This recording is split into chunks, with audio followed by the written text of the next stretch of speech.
The Harrisburg plan is simple and devious. Using simulated gunfire and the sounds of birds in distress, officials hope to scare the crows out of town. All this may seem a bit excessive, but consider the daily costs of cleaning up after 10,000 crows. There's a lot of jobs that aren't going to be getting done because we're spending a lot of time cleaning this mess up. It's not just the sidewalks. There have been civilian casualties, too. Well, I'd rather have them hit the umbrella than hit me. I can always throw away the umbrella or wash it, but I don't want it to get on me. And, of course, no campaign is complete without the media and spin doctors. We want to politely ask the crows to leave, and the best way we know how is... At dusk, the first few crows trickle into town. Minute by minute, their numbers build.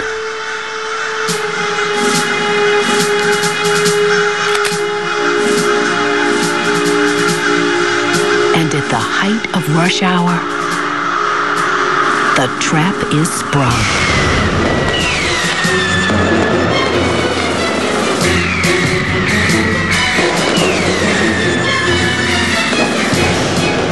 Frightened and confused, the crows can't land in their usual trees.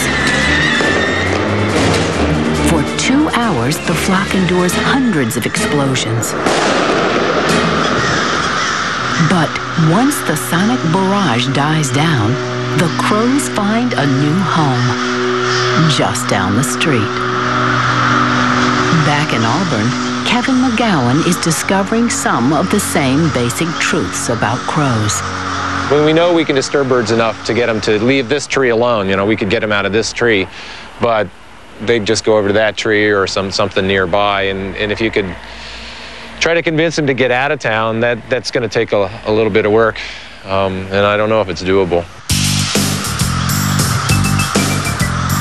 As darkness falls, the cottonwood tree comes alive.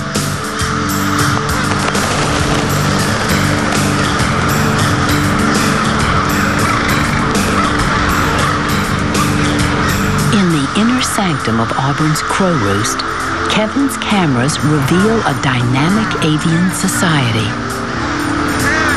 From dusk to dawn, the roost is in full swing. They actually are here to socialize. That's one of the reasons that they get together like this.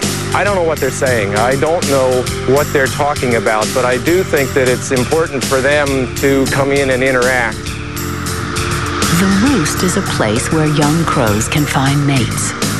It's like a giant singles bar that's open all night.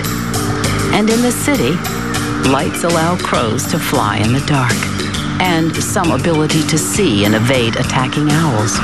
Crows also find plentiful food and warmer winter temperatures in town. It seems Auburn has a lot to offer. Around the country, they just go in where they're going to hide. They just go in and go to sleep. Here in town, it's a big party, and there's a lot of talking and moving around, stuff like that, before they finally settle down.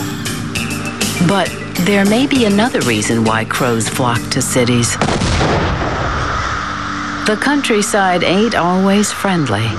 Crows. Millions of crows swoop down on Kansas farms. The farmers counterattack with bombs. A stick of dynamite surrounded by 5 pounds of steel shot. The bird bombs are spaced throughout the rookery and hung in trees near the tops.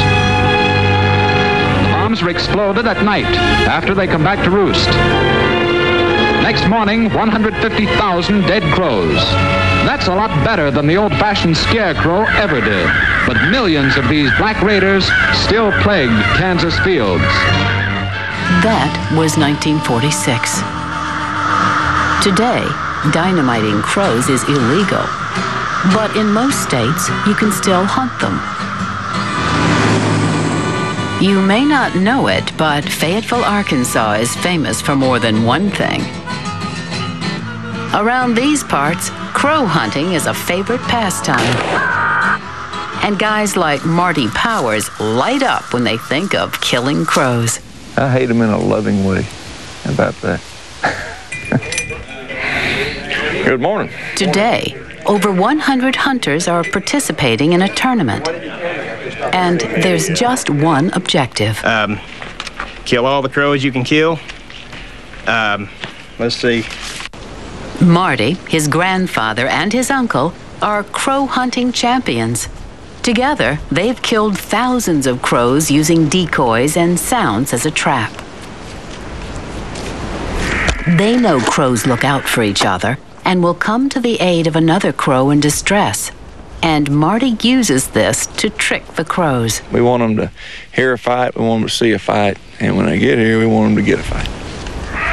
His loudspeakers broadcast the sound of a crow and an owl in a fight. And when crows fly to the rescue, instead of finding a wounded comrade and an enemy owl, they'll find the guys and their shotguns.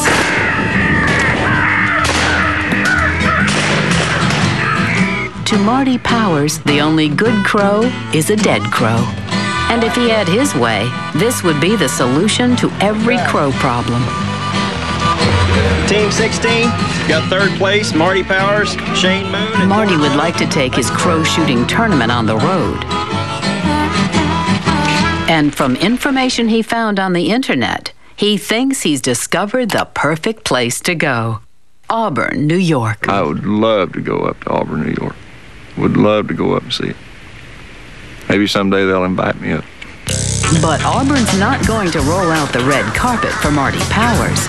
This website is Pro Crow, and its designer, Auburn resident Steve Johnson, is helping transform public opinion on the birds. I was getting pretty upset at the meeting, listening to them telling the people that the crows would be spreading diseases through town, and that people were unable to rent their apartments, and it was bad for business, etc. And it just got to the point where I couldn't stand it and had to stand up and voice another opinion, and voiced a positive opinion about the crows, which I guess had been the first one so far.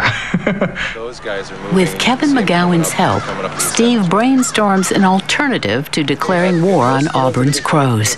We realized that the flock probably is too large to even move, that attempts would probably be a waste of money and time, so that we actually should learn to get along with them and turn it into a tourist attraction.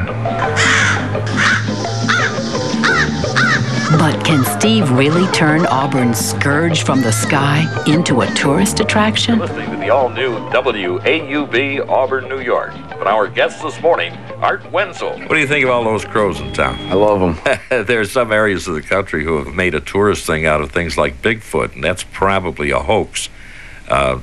These are real. We'd like to bring Sheryl Crow and the Black Crows and a whole bunch of the Counting Crows and all those great rock groups to the area in September.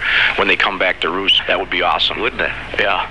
There's all kinds of ideas, from selling hats and t-shirts, bumper stickers, trying to organize something, maybe a Crow Fest every fall to welcome the crows back and have crafts and music outdoors downtown. But just as the crows get some good press, they pick up and leave town. It's early spring, and Auburn's crows head to the countryside to nest and raise their young. Now, Auburn's residents have the rest of the year to ponder how they'll greet the crows next fall. Festival or firepower? What they'll do is anyone's guess. But one thing is certain: the crows will be back.